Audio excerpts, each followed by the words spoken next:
किस श्राप की वजह से कलयुग की प्रत्येक स्त्री पराये पुरुषों के प्रति अपना सब कुछ अर्पण कर देती है और अपने पति को धोखा देकर पराये पुरुषों के साथ चली जाती है। मित्रों, आए दिन ऐसी घटनाएं आपने अवश्य सुनी होंगी। मित्रों, कलयुग की स्त्री के ऐसे बर्ताव के पीछे और कुछ नहीं, कलयुग की स्त्री को मिला हुआ श्राप है। इसके पीछे एक गौड़ रहस्य है। मित्रों, चलो मैं आप सभी को एक कथा के माध्यम से बताता हूँ कि ऐसा क्यों होता है। मित्रों, नए हैं तो ज्ञान की खुशी चैनल को सब्सक्राइब जरूर कर दीजिए। एक समय की बात है, आदिशक्ति देवी पार्वती भगवान शिव जी के पास आती है और भगवान शिव जी से कहती हैं, हे स्वामी, आज जब मैं पृथ्वी लोक पर भ्रमण कर रही थी तब मैंने देखा कि कई स्त्रियां अपने पति को धोखे में रखकर पराये पुरुषों से संबंध रख रही हैं।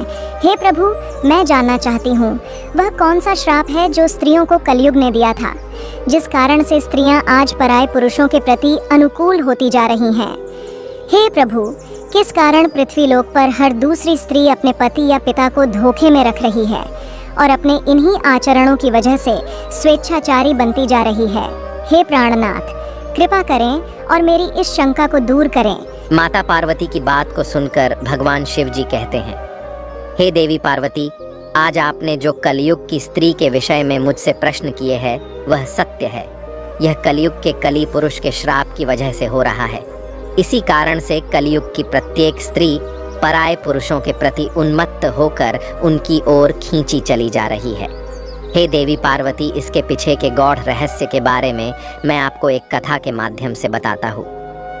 मित्रों, कथा शुरू करने से पहले जो माताएं, बहनें व मित्र बंधु इस वीडियो को देख रहे हैं, मैं उन सभी माताओं, बहनों एवं अपने भाइयों के लिए भगवान श्री नारायण से विनती करता हूँ कि हे नारायण भगवान, इस वीडियो को पूरा देखने वाले सभी मनुष्यों पर अपनी कृपा दृष्टि बनाए रखना और जो भी मनुष्य इस वीडियो को लाइक करके कमेंट में जय श्री हरि विष्णु लिखे, उसके जीवन को खुशियों से भर देना। अब भगवान शंकर जी माता पार्वती जी से कहते हैं कि हे देवी पार्वती, मेरा आपसे निवेदन है कि आप इस कथा का श्रवण और प्रसार अवश्य करें ताकि हर एक पति पत्नी के बीच प्रेम और स्नेह की कभी कमी ना हो और वे हमेशा एक दूसरे के प्रति एक निष्ठ काम भाव रखें। मित्रों, अब भगवान शिव जी कहते हैं, हे देवी पार्वती, यह एक सत्य घटना पर आधारित है। जब कलयुग शुरू हो रहा था, सोनभद्र देश में नल नाम के एक राजा थे।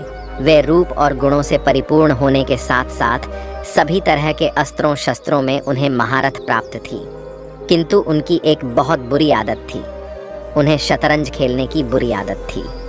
उसी काल में विदर्भ देश पर भीष्म नाम के एक राजा राज्य करते थे।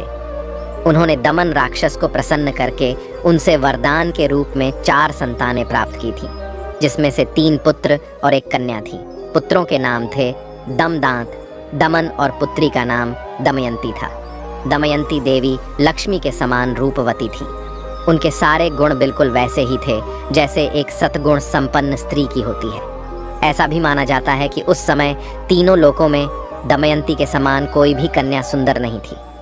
मित्रों, अब भगवान शिव जी कहते हैं, हे देवी पार्वती, एक दिन की बात है, राजा नल अपने राजमहल के उद्यान में टहल रहे थे। उसी समय उनकी नज़र कुछ हंसों पर पड़ी। वह हंस बहुत ही खूबसूरत थे। उनमें एक बहुत ही सुंदर हंस था। वह मानो स्वर्ग के पक्षी के समान जान पड़ रहा था। राजा नल ने उस सुंदर हंस को पकड़ लिया। तब हंस ने राजा नल से कहा, हे राजन, अगर आप मुझे छोड़ दो तो मैं विश्व सुंदरी राजकुमारी दमयंती के पास जाकर आपके ऐश्वर्य और गुणों का ऐसा वर्णन करूंगा कि वह आपसे ही विवाह करेंगी। अब राजा नल ने भी दमयंती के रूप की चर्चा पहले से ही अपने दरबारियों के मुख से सुन रखी थी और राजा नल मन ही मन दमयंती को पाने की चाहत भी रखते थे। वह दमयंती से विवाह करना चाहते थे। अब उस हंस की बातें सुनकर राजा नल ने उसको छोड़ दिया। इसके बाद वह सभी हंस उड़कर राजकुमारी दमयंती उद्यान में चले आए। वहीं दूसरी तरफ दमयंती हंसों को अपने महल के उद्यान में देखकर बहुत खुश हुई। वह भी हंसों को पकड़ने के लिए दौड़ने लगी। संयोग वश रानी दमयंती ने उसी हंस को पकड़ा जिस हंस को राजा नल ने पकड़ा था। जैसे ही रानी दमयंती ने उस हंस को पकड़ा, तभी वह हंस बोल उठा, हे रानी दमयंती, सोनभद्र देश के राजा नल, वह राजा बहुत ही सुंदर है। मनुष्यों में उसके समान सुंदर और कोई भी नहीं, वह मानो साक्षात कामदेव का ही स्वरूप हो। हे रानी दमयंती, यदि तुम उनसे विवाह कर लो तो तुम्हारा जन्म और रूप दोनों ही सफल हो जाएगा। जैसे तुम स्त्रियों में सबसे रूपवती हो, वैसे ही राजा नल पुरुष में सबसे सुंदर है। तुम दोनों की जोड़ी उत्तम रहेगी। उस हंस की यह बात सुनकर दमयंती के मन में भी राजा नल से मिलने की लालसा जाग उठी। इसके बाद दमयंती ने कहा, प्रिय हंस, तुम राजा नल तक मेरा प्रेम संदेशा पहुंचा दो। फिर हंस ने लौटकर राजा नल को दमयंती का संदेशा भी दिया। इधर दमयंती दिन रात राजा नल का ही ध्यान करती रहती थी। रानी दमयंती राजा नल से मिलने को व्याकुल हो रही थी, लेकिन उन्हें यह समझ में नहीं आ रहा था कि वह कैसे उनसे मिलकर अपने दिल की बात राजा नल से करे। राजा नल के वियोग में दमयंती का शरीर दुबला होता गया, वह कमजोर सी दिखने लगी थी। फिर कुछ दिनों के बाद राजा भीष्म ने सोचा कि अब मेरी पुत्री विवाह के योग्य हो गई है। राजा भीष्म ने अपनी इसी सोच के चलते दमयंती के स्वयंवर का आयोजन किया, जिसमें उन्होंने सभी देशों के राजाओं को स्वयंवर के लिए बुलाया। अब स्वयंवर का निमंत्रण मिलने के बाद सभी देश के राजा वहां पहुंचने लगे। उधर जब देवर्षि नारद से सभी देवताओं को भी दमयंती के स्वयंवर का समाचार मिला तो देवराज इंद्र और सभी लोकपाल विदर्भ देश के लिए निकल पड़े। इधर राजा नल को भी संदेशा भेजा गया था, तो वह भी तुरंत ही दमयंती के स्वयंवर के लिए चल पड़े। अब नल के रूप को देखकर इंद्र ने रास्ते में ही अपने विमान को खड़ा कर दिया। अपनी राह में राजा नल ने जब सभी देवताओं को देखा तो अपने रथ से राजा नल नीचे उतर गए और उन्होंने सबको प्रणाम किया। फिर देवराज इंद्र ने राजा नल से कहा, हे वत्स राजा नल, आप बहुत रूपवान और गुणवान हैं। कृपा करके आप हम लोगों के दूत बन जाइए और आप हमारे दूत बनकर दमयंती के पास चले जाइए और वहां पर कहिए कि हे सुंदरी दमयंती, इंद्र, वरुण, अग्नि, कुबेर और यम देवता तुम्हारे पास आकर तुमसे विवाह करना चाहते हैं। इनमें से तुम जिसे चाहो उस देवता को अपना पति स्वीकार कर लो। यह सुनने के बाद नल ने अपने दोनों हाथ जोड़ते हुए देवताओं से कहा कि हे प्रभु, मैं एक दूत बनकर वहां कैसे जा सकता हूं, जबकि मेरा और आप लोगों का वहां जाने का एक ही उद्देश्य है। इसीलिए मैं आपका दूत बनकर वहां नहीं जा सकता। आप लोग मुझे क्षमा कीजिए। तब देवताओं ने कहा, हे नल, तुम देवताओं का कहाँ टाल रहे हो? फिर सोच लो।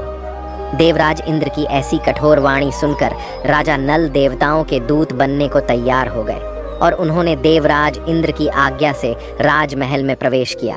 राजा नल के महल में प्रवेश करते ही दमयंती और उसकी सहेलियां भी नल के रूप को देखकर मुग्ध हो गईं और शर्म के मारे कुछ न बोल पा रही थी। तब नल ने कहा, मैं यहाँ देवताओं का दूत बनकर आया हूँ। हे दमयंती, स्वर्ग के देवता तुम्हारे साथ विवाह करना चाहते हैं। तुम किसी भी एक देवता को चुन लो और उनसे विवाह कर लो। यही संदेश लेकर मैं तुम्हारे पास आया हूँ।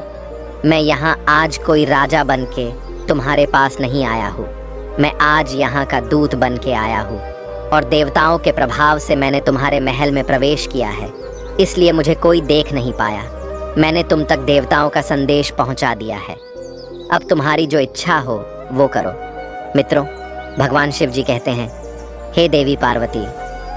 दमयंती ने बड़ी ही श्रद्धा के साथ देवताओं को प्रणाम किया और मंद मुस्कान के साथ कहा, स्वामी, मैं तो आपको ही अपना सर्वस्व मानकर खुद को आपके चरणों में सौंपना चाहती हूँ। जिस दिन से मैंने हंसों की बात सुनी है, तब से मैं आपसे मिलने के लिए व्याकुल हो रही हूँ। आपके लिए ही मैंने राजाओं की भीड़ इकट्ठी की है। यदि आप मुझ दासी की प्रार्थना अस्वीकार कर देंगे तो मैं आपकी कसम खाकर कहती हूँ, मैं जहर खाकर मर जाऊंगी। दमयंती के मुख से ऐसी बातें सुनकर राजा नल ने कहा, हे देवी, जब बड़े बड़े लोकपाल देवता आपसे विवाह करना चाहते हैं तो फिर आप मुझ मनुष्य से क्यों वर्ण करना चाहती हैं? मैं तो इन देवताओं के चरणों की धूल के बराबर भी नहीं हूँ। आप उन्हीं में से किसी एक से विवाह कर लीजिए। देवताओं का अप्रिय करने पर इंसान की मृत्यु भी हो सकती है। अतः आप मेरी रक्षा करें और उनका वर्ण कर लें। नल की यह बात सुनकर दमयंती घबरा गई। उसकी आंखों से आंसू छलकने लगे और वह मंद स्वर में बोली, मैं आपको वचन देती हूँ कि मैं आपको ही पति के रूप में वर्ण करूँगी और किसी को नहीं। तब राजा नल ने कहा, परंतु इस समय मैं यहाँ देवताओं का दूत बनकर आया हूँ। अगर इस समय में मैं अपने स्वार्थ की बात करने लगूं तो यह बात सही नहीं होगी। मैं तुमसे विवाह कर सकता हूँ, लेकिन जब वह धर्म के विरुद्ध ना हो। तभी राजकुमारी बोली, इसके लिए मेरे पास एक उपाय है। उसके अनुसार काम करने पर आपको दोष भी नहीं लगेगा और हमारा विवाह भी संपन्न हो जाएगा। अब दमयंती राजा नल से कहती है कि देखिए, उपाय यह है कि आप सभी अन्य राजाओं के साथ स्वयंवर मंडप में आए और मैं आपको ही वरमाला डाल दूंगी। रानी दमयंती की यह बात सुनकर राजा नल वापस देवताओं के समक्ष पहुंच गए और देवताओं के पूछने पर उन्होंने बताया कि वे रानी के पास तो दूत बनकर ही गए थे, लेकिन रानी दमयंती और उनकी सखियां सभी मुझ पर ही मोहित हो गई हैं और आप लोगों के प्रस्ताव को उनके सामने रखने के बाद भी वे मुझे ही वरण करना चाहती हैं। अब कुछ समय बाद स्वयंवर की घड़ी आ ही गई।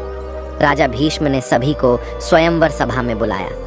सभी राजा अपने अपने स्थान पर आकर बैठ गए। जब सभी राजा अपनी अपनी जगह पर बैठ गए तभी दमयंती भी आ गई। सभी राजाओं का परिचय दिया जाने लगा। तभी एक कतार में दमयंती को एक ही स्थान पर नल के समान हूबहू दिखने तथा वैसे ही वेशभूषा वाले 5 राजकुमार खड़े दिखाई दिए। तब वह हैरान हो गई और मन ही मन विचार करने लगी कि इन 5 में से राजा नल को अब मैं कैसे पहचानूंगी। अब रानी दमयंती समझ गई कि यह देवताओं की रची गई माया है। कुछ समय के बाद अंत में दमयंती ने निश्चय किया कि इस समस्या से बाहर निकलने के लिए मुझे कुछ करना होगा। तब उसने कुछ सोचा और वह देवताओं से ही सहायता मांगने लगी और अपने हाथ जोड़कर देवताओं की स्तुति करने लगी। और रानी दमयंती कहने लगी, हे देवताओं, हंस के मुंह से नल का वर्णन सुनकर मैंने उन्हें ही पति के रूप में वर्ण कर लिया था और उन्हीं को पाने के लिए मैंने यह स्तुति शुरू की है। हे देवताओं, मुझ पर कृपा करें। आप लोग अपने साक्षात रूप में आ जाइए जिससे मैं राजा नल को पहचान सकूं। देवताओं ने प्रसन्न होकर उसे ऐसी शक्ति दी जिससे वह देवता और मनुष्य में अंतर कर सके। तत्पश्चात वह राजा नल के गले में माला डालकर उन्होंने नल का वर्ण कर लिया। अब इधर स्वयंवर पूरा होने के बाद देवता वापस स्वर्ग की ओर जाने लगे। उसी समय उनको मार्ग में कलयुग और द्वापर युग से भेंट हो जाती है। तब इंद्र ने पूछा, हे कलयुग, कहाँ जा रहे हो? तब कलयुग ने कहा, मैं दमयंती के स्वयंवर में उससे विवाह करने के लिए जा रहा हूँ। कलयुग की इस बात को सुनकर देवलोक के राजा इंद्र ने बताया, अरे कलयुग, स्वयंवर तो कब का पूरा हो गया। दमयंती ने राजा नल का वर्णन भी कर लिया है, हम सब लोग तो बस देखते ही रह गए। यह सुनकर कलयुग बोला, यह तो अनर्थ हो गया। उसने देवताओं का घोर अपमान किया है, इसीलिए उसे इस अपराध का दंड अवश्य मिलना चाहिए। तभी देवताओं ने कहा, दमयंती ने हमारी आज्ञा प्राप्त करके ही नल को वर्ण किया है। हे कलयुग, वास्तव में नल सर्वगुण संपन्न और उसके योग्य वर है। राजा नल धर्म के बहुत बड़े झाता हैं, इसीलिए पुण्यवान ब्राह्मण को श्राप देना नरक में गिरने के समान है और यह एक महापाप भी है। मित्रों, भगवान शिव कहते हैं, हे देवी पार्वती।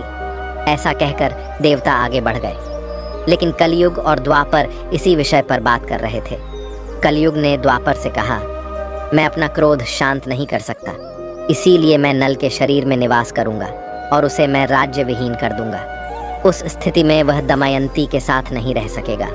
उसे शतरंज का बड़ा शौक है, इसीलिए तुम भी शतरंज के पासों में प्रवेश करके मेरी सहायता करना। और द्वापर ने भी उसकी बात मान ली। इसके बाद द्वापर और कलयुग दोनों ही नल की राजधानी गए, लेकिन कलयुग को नल के शरीर में प्रवेश करने का कोई मार्ग नहीं मिल रहा था। वह सिर्फ एक अवसर चाहता था नल के शरीर में प्रवेश करने का। इसी तरह समय बीतता गया, लेकिन कलयुग कुछ न कर पाया। फिर 16 वर्ष के पश्चात जब एक दिन राजा नल संध्या के समय लघु शंका से निवृत्त होकर बिना हाथ पैर धोए भोजन करने बैठ गए। अब कलयुग ने यह अपवित्र अवस्था देखकर राजा नल के शरीर में प्रवेश कर लिया। वहीं कलयुग दूसरा रूप धारण करके राजा नल के भाई जो अलग रहकर अपना राज्य चलाते थे, उनका नाम पुष्कर था।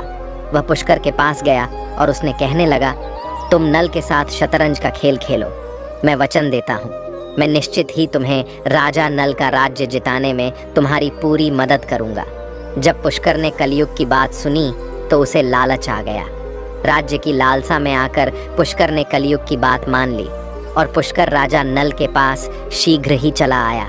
जब पुष्कर ने राजा नल को जुआ खेलने के लिए ललकारा तो राजा नल दमयंती के सामने उसकी ललकार सहन ना कर सके। अब राजा नल ने शतरंज खेलने का निश्चय किया। फिर खेल प्रारंभ हुआ। उस समय राजा नल के शरीर में कलयुग प्रवेश कर चुका था और पासों में द्वापर प्रवेश कर चुका था। इसीलिए नल जो कुछ भी जुए में लगाता गया वह सब कुछ हारता गया। जब राजा नल की प्रजा और मंत्रियों को ये बात पता चली तब उन्होंने राजा नल को रोकना चाहा, लेकिन वे सब कुछ हारने तक नहीं रुके।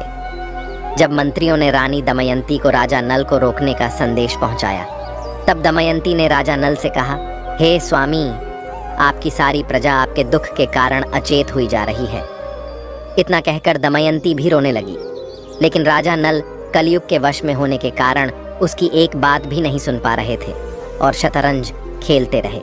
द्वापर का पासों पर नियंत्रण था, इसलिए राजा नल जो भी पासे फेंकते थे वह पाशय उनके प्रतिकूल ही पड़ते थे। जब दमयंती ने यह सब देखा तो राजा नल के सारथी को बुलाकर बच्चों को रथ में बिठाकर कुंडी नगर को भेज दिया। इसके बाद पुष्कर ने राजा नल का सारा धन शतरंज के खेल में जीत लिया था। अब राजा नल के पास शतरंज में लगाने के लिए और कुछ नहीं था। अब पुष्कर बोला, क्या तुम्हारे पास दांव पर लगाने के लिए कुछ और भी है? अगर तुम दमयंती को दांव पर लगाने के लायक समझो तो उसे भी लगा सकते हो। बदले में मैं तुम्हें सब कुछ वापस लौटा दूंगा। लेकिन राजा नल ने दमयंती को दांव पर नहीं लगाया। जब राजा नल शतरंज हार गए तो सब कुछ हारने के बाद राजा नल और दमयंती जंगल जंगल भटकने लगे। राजा नल और रानी दमयंती की हालत यह हो गई थी कि उन्हें भोजन तक नसीब नहीं होता था। एक दिन राजा नल के साथ एक विचित्र घटना हुई। उनके सामने कई पक्षी उनके पास आकर बैठ गए। उन पक्षियों के पंख सोने के समान चमक रहे थे। नल ने सोचा कि अगर मैं इन पक्षियों के पंख प्राप्त कर लूं तो इनसे कुछ धन मिल सकता है। ऐसा सोचकर उन्हें पकड़ने के लिए राजा नल ने उन पर अपने पहने हुए वस्त्र उतारकर उन पर डाल दिए, लेकिन वह सभी पक्षी उनके वस्त्र भी लेकर उड़ गए। असल में वे पक्षी नहीं थे। राजा के पास जो राजसी वस्त्र थे वे कलयुग पक्षी बनकर उसे भी छीनने को आया था। नल अब अर्धनग्न होकर बड़ी ही खिन्नता के साथ ऊपर देखते रह गए और मायूस होकर वह दमयंती के पास आ पहुंचा और उसे सामने के मार्ग दिखाने लगा। दमयंती, तुम देख रही हो यहाँ बहुत से रास्ते हैं। यहाँ एक रास्ता अवंती की ओर जाता है, दूसरा रास्ता होकर दक्षिण देश को जाता है, सामने विंध्याचल पर्वत है और यह कौशल देश का मार्ग है।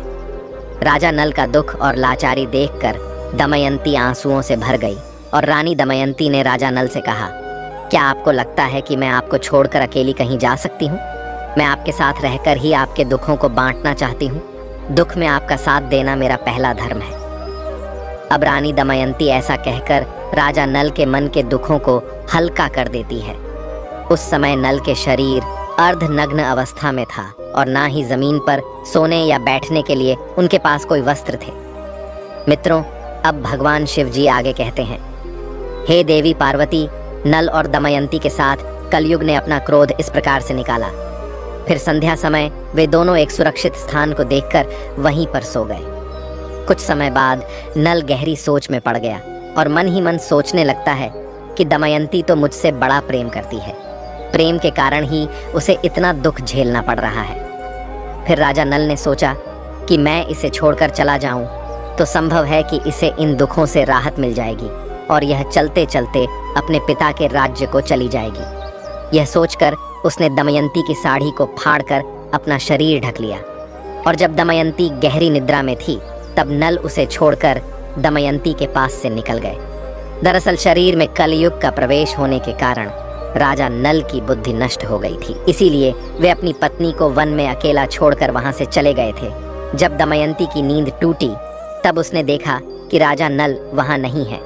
यह देखकर वह चौंक गई और राजा नल को पुकारने लगी। जब दमयंती को राजा नल बहुत देर तक दिखाई नहीं पड़े तो वह जोर जोर से रोने लगी और भटकती हुई जंगल के बीच पहुंच गई। वहां एक बड़े से अजगर ने दमयंती पर हमला कर दिया। तब दमयंती चिल्लाने लगी। तब उसके स्वर एक शिकारी के कान में पड़े। वह उधर ही घूम रहा था।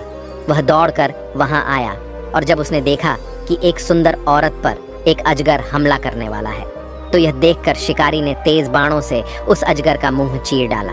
फिर उसने दमयंती को अजगर से छुड़ाकर सहारा देकर भोजन करवाया। तत्पश्चात उसने पूछा कि तुम कौन हो, किस कष्ट के कारण तुम इस वन में भटक रही हो। ऐसा पूछने के बाद वह शिकारी दमयंती की सुंदरता को देखकर वह शिकारी उस पर अत्यंत मोहित हो गया था। वह दमयंती से मीठी मीठी बातें करके उसे अपने वश में करने की कोशिश करने लगा। दमयंती को उसके मन के भाव समझ में आ गए थे। दमयंती ने उसकी वासना को बहुत रोकना चाहा, लेकिन जब वह किसी भी प्रकार से नहीं माना, तब रानी दमयंती ने उस शिकारी को श्राप दे दिया कि मैंने राजा नल के अलावा किसी और का भी चिंतन कभी नहीं किया है, और अगर यह सत्य हो तो यह शिकारी अभी भस्म होकर मर जाए, यह मेरा शाप है। दमयंती के इतना कहते ही उस शिकारी के प्राण पखेरु उड़ गए। उसके मर जाने के बाद दमयंती उस भयंकर वन में खो चुकी थी। फिर एक दिन रास्ते में मिले लोगों से दमयंती पूछती हुई उत्तर की ओर बढ़ने लगी।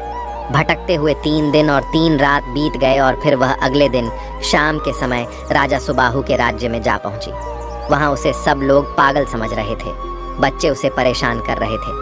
तभी उस राज्य की राजमाता की नज़र दमयंती पर पड़ी। राजमाता ने अपनी दासी से कहकर उसे अपने पास बुलवा लिया और उससे पूछा, हे सुंदरी, तुम कौन हो और ऐसे घूमते हुए तुम्हें डर नहीं लगता है क्या? तब दमयंती ने कहा, मैं एक पतिव्रता स्त्री हूँ, मैं कुलीन हूँ और मैं एक राजा की धर्मपत्नी हूँ। तब रानी ने कहा, ठीक है, तुम महल में ही रह जाओ। तब दमयंती ने कहा कि मैं यहाँ रह तो जाऊंगी, पर मेरी 3 शर्तें हैं। मैं झूठा नहीं खाऊंगी, कभी भी पैर नहीं धुलूंगी, पराये पुरुषों से कोई मतलब नहीं रखूंगी। अगर आपको शर्तें मंजूर हैं तो ही मैं यहाँ रुकूंगी। अब राजमाता उसकी इन 3 बातों को मान जाती है। मित्रों, अब आगे भगवान शिव कहते हैं, हे देवी पार्वती, वहीं दूसरी तरफ राजा नल जंगल में भटक रहे थे, तो कारणवश आकाशीय बिजली गिरने से उस समय जंगल में आग लग गई थी। तभी नल को किसी के चिल्लाने की आवाज आई तो वह उस तरफ दौड़ पड़ा। वहां पहुंचकर राजा नल ने देखा कि नागराज कुंडली मारकर बैठे हुए हैं। उसने राजा नल से कहा, राजन, मैं कर्क कोटक नाम का सर्प हूँ। मैंने नारद मुनि को धोखा दिया था, इसलिए उन्होंने मुझे श्राप दे दिया था कि जब तक राजा नल तुम्हें ना उठा ले तब तक तुम यहीं पड़े रहोगे। राजा नल के उठाने पर ही तुम्हें इस शाप से मुक्ति मिल पाएगी। उनके श्राप के कारण कई सालों से मैं आज भी यहाँ से एक भी कदम आगे नहीं बढ़ा हूँ।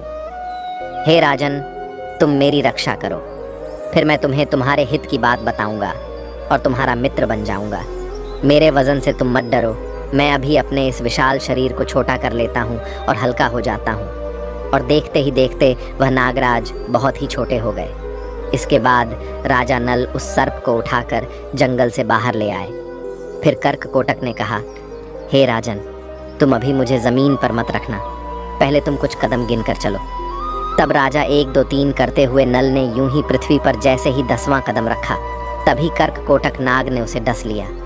कर्क कोटक नाग का यह नियम था कि जब भी कोई 10 बोलता था तो वह 10 लेता था। तब वह राजा नल अचंभित रह गए और फिर कर्क कोटक ने कहा, हे राजन, तुम्हें कोई पहचान न सके, इसीलिए मैंने डस कर तुम्हारा रूप बदल दिया है। कलयुग ने तुम्हें बहुत दुख दिया था, अब मेरे विष के कारण वह तुम्हारे शरीर में बहुत दुखी रहेगा। तुमने मेरी रक्षा की है, मेरे विष के कारण तुम्हें हिंसक पशु पक्षी या फिर शत्रु का भी कोई भय नहीं रहेगा। अब तुम पर किसी भी विष का प्रभाव नहीं होगा और युद्ध में हमेशा तुम्हारी जीत होगी। कर्क कोटक ने राजा नल को दिव्य वस्त्र भी दिए और फिर वहां से अंतर्ध्यान हो गया। मित्रों, अब भगवान शिव जी कहते हैं, हे देवी पार्वती, उसके बाद राजा नल वहां से चलते हुए राजा ऋतुपर्ण की राजधानी विंध्याचल में पहुंचे। फिर उन्होंने दरबार में पहुंचकर राजा से कहा, मेरा नाम बाहुक है, मैं घोड़ों को हाँकने और उन्हें तरह तरह की चालें सिखाने का काम करता हूँ। घुड़ विद्या में मेरे जैसा निपुण इस समय पृथ्वी पर और कोई भी नहीं। बाहुक की बातें सुनकर राजा ने उसे अपने पास रख लिया। अब राजा और बाहुक की अच्छी मित्रता हो जाती है। राजा नल ऋतुपर्ण को घुड़ विद्या सिखाते हैं और ऋतुपर्ण नल को शतरंज का खेल सिखाते हैं। अब इसी तरह कुछ दिन बीत जाते हैं। उधर जब विदर्भ देश के राजा भीष्म को यह समाचार मिला कि उनके दामाद नल और पुत्री दमयंती राजपाट विहीन होकर वन में चले गए हैं, तब उन्होंने सुदेव नाम के एक ब्राह्मण को नल और दमयंती का पता लगाने के लिए भेज दिया। उसने एक दिन राजमहल में दमयंती को देख ही लिया। उस समय राजा के महल में कोई धर्म कर्म का कार्य हो रहा था। दमयंती सुनंदा के साथ बैठकर वहां का कार्यक्रम देख रही थी। इस समय सुदेव दमयंती के पास गया और रानी दमयंती से बोला, मैं तुम्हारे पिताजी का मित्र हूँ। मैं तुम्हारे पिताजी की आज्ञा से ही तुम्हें यहाँ ढूंढने आया हूँ।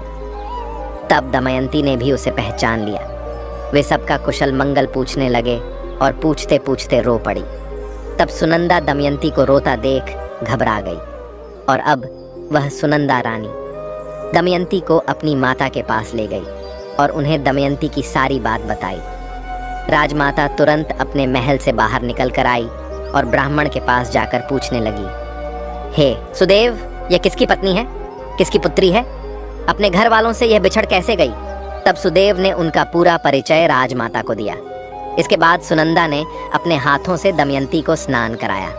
अब सुदेव की बात सुनकर राजमाता को पता चला कि राजमाता दमयंती की मौसी है और उसने यह बात उनसे छुपाई हुई थी। मित्रों, अब भगवान शिव जी कहते हैं, हे देवी पार्वती। फिर दमयंती अपने पिता के घर को चली जाती है और रोते गिड़गिड़ाते हुए वह अपने पिता से प्रार्थना करती है वे उसके पति नल को ढूंढ ले। अपनी पुत्री की बात सुनकर राजा भीष्म सुदेव को बुलाते हैं और राजा नल की खोज करने की योजना बनाते हैं। उस समय दमयंती सुदेव से कहती है, हे सुदेव, हो सकता है कि मेरे पति शर्म के मारे तुमसे ना मिले और गुप्त रहकर अपना जीवन व्यतीत कर रहे हो। तब तुम उनसे कहना कि वाह रे मेरे प्यारे छलिए, तुम मेरी साड़ी में से आधा वस्त्र फाड़ कर चले गए। आपकी दासी उसी अवस्था में आपका इंतजार कर रही है। अब ब्राह्मण सुदेव अपने कई साथियों के साथ राजा नल को ढूंढने निकल पड़े। बहुत दिनों के बाद एक ब्राह्मण वापस आया। उसने दमयंती से कहा, मैंने राजा ऋतुपर्ण के पास जाकर भरी सभा में आपकी बात दोहराई तो किसी से कुछ जवाब नहीं मिला। लेकिन जब मैं वहां से वापस आने लगा तब बाहुक नाम के एक सारथी ने मुझे एकांत में बुलाया। बाहुक शरीर से अत्यंत कुरूप और उसके हाथ छोटे छोटे थे। वह लंबी लंबी सांस लेकर रोता हुआ मुझसे कहने लगा, उच्च कुल की स्त्रियों के पति उन्हें छोड़ भी देते हैं तो फिर भी वे अपने परिवार की रक्षा करती हैं। क्या मतिभ्रष्ट करने वाला पुरुष उस समय विपत्ति के कारण दुखी और अचेत था, इसीलिए उस पर क्रोध करना उचित नहीं समझा। जब वह अपनी प्राण रक्षा के लिए जीविका चला रहा था तब पक्षी भी उसके वस्त्र लेकर उड़ गए। जब ब्राह्मण ने इन बातों को दमयंती से कहा तब उसकी आंखों में आंसू भर गए। रोते हुए उसने अपनी माता को सारी बात बताई। तब दमयंती की माता ने कहा कि यह बात वह अपने पिता से ना कहे, मैं सुदेव ब्राह्मण को इस काम के लिए भेजती हूँ। तब दमयंती ने सुदेव से कहा, हे सुदेव, आप जल्द से जल्द विंध्याचल नगरी पहुँचे और वहाँ पहुँचकर राजा ऋतुपर्ण से कहना कि दमयंती फिर से स्वयंवर करके अपने पति का चुनाव करना चाहती है। वहाँ बड़े बड़े राजा और राजकुमार आ रहे हैं और स्वयंवर की तिथि कल ही है, इसीलिए अगर आप पहुँच सके तो वहाँ चले आइए।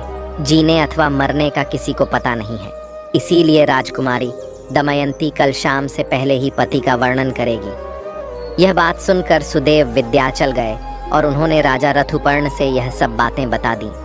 सुदेव की बातें सुनकर राजा ने बाहुक को बुलाया और कहा कि हमें जल्द से जल्द विदर्भ देश में पहुंचना है। जब राजा नल ने ऋतुपर्ण की बातें सुनी तो जैसे राजा नल का कलेजा ही फट गया हो और उसने सोचा कि यह संभव नहीं है कि दमयंती दूसरा विवाह करना चाहती है। फिर नल और ऋतुपर्ण शीघ्रता से रथ में बैठकर विदर्भ देश के लिए निकल जाते हैं। जब वह राजा नल सुदेव को लेकर विदर्भ देश जाते हैं तब पता लग ही जाता है कि हो ना हो इस रथ का सारथी स्वयं राजा नल ही है। जब दमयंती ने खिड़की से बाहर झांक कर देखा तो एक कुरूप व्यक्ति घोड़ों की सेवा कर रहा था। दमयंती को पता लग गया कि वहीं राजा नल है। वह दौड़ते हुए उनके पास गई और उन्हें गले से लगा लिया। तभी बाहुक ने कर्क कोटक नाक के जो वस्त्र पहने हुए थे उसे उतार दिए और पत्नी के सच्चे प्रेम के कारण कलयुग का असर समाप्त हो गया, जिस कारण से वह राजा नल के शरीर से बाहर आ जाता है। कलयुग दमयंती और नल उसके प्रति प्रेम भाव देखकर उस दोनों से अत्यधिक घृणा हो जाती है। वहीं राजा नल भी अपने पूर्व रूप में वापस आ जाते हैं। मित्रों, अब भगवान शिव जी कहते हैं, हे देवी पार्वती, किंतु अभी भी द्वापर युग का काल थोड़ा शेष था, जिस कारण से कली नल और दमयंती को अपने वशीभूत नहीं कर पाया और उसने क्रोधित होकर दमयंती को उसने श्राप दिया कि हे दमयंती, आज तो तुम मेरे वशीभूत नहीं हो पाई, अपितु मैं कलयुग की समस्त नारियों को यह श्राप देता हूँ। मित्रों, स्त्रियों का दूसरों के प्रति उन्मुख होना कलयुग का दिया हुआ श्राप है। अब भगवान शिव जी कहते हैं, हे देवी पार्वती, अब मैं आपके सारे प्रश्नों के उत्तर देता हूँ कि कौन सा श्राप है जो कलयुग ने स्त्रियों को दिया था। हे देवी पार्वती, कलयुग दमयंती को श्राप देते हुए कहता है, जब स्त्रियां आलसी बन जाएंगी, देर से उठेगी, पति के साथ ही भोजन करेगी, जब वे अपने पति से कभी भी संतुष्ट नहीं रहेंगी, अवगुण और अधिक धन की लालची बन जाएगी, अतः कलयुग में स्त्रियों का राज हो जाएगा। हर घर की पुत्र वधू काम के लिए घर से बाहर जाएगी। धन की प्राप्ति होने से वह चारिणी बन जाएगी। उन्हें पति से ज्यादा पराये पुरुष अधिक पसंद आएंगे।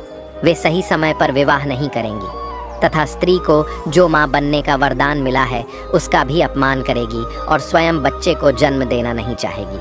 हे देवी पार्वती, कलयुग की स्त्री कम वस्त्र परिधान करेंगी, उनका प्रेम भी झूठा होगा, बाल कटवाएगी, ठीक से बच्चों और परिवार की परवरिश नहीं करेंगी तथा अपने घर के वृद्ध लोगों को घर से बाहर निकाल देगी। कुंवारी कन्या, जो कि स्वयं देवी का स्वरूप है, वह भी विवाह से पहले ही गर्भवती हो जाएंगी। उनका पूजा पाठ में मन नहीं लगेगा, केवल दिखावे के लिए ईश्वर की पूजा करेंगी। किंतु जो लोग धर्म का पालन करते हुए ईश्वर का नाम स्मरण करते रहेंगे, उन्हें मुक्ति मिल जाएगी। जो स्त्री पति और ईश्वर सेवा सच्चे मन से करती है, वह देवी समान पूजनीय रहेगी। उन पर मेरा आशीर्वाद सदैव बना रहेगा। मित्रों, यही कारण है कि कलयुग की प्रत्येक स्त्रियां पराये पुरुषों के साथ व्यभिचार करती हैं और अपने पति से लड़ती है, उसमें उनका कोई दोष नहीं होता है, क्योंकि कलयुग की प्रत्येक स्त्री के ऐसे व्यवहार के पीछे कलयुग का दिया हुआ श्राप शामिल है। मित्रों, आशा करता हूँ कि आपको हमारे द्वारा सुनाई गई सच्ची कथा आपको पसंद आई होगी।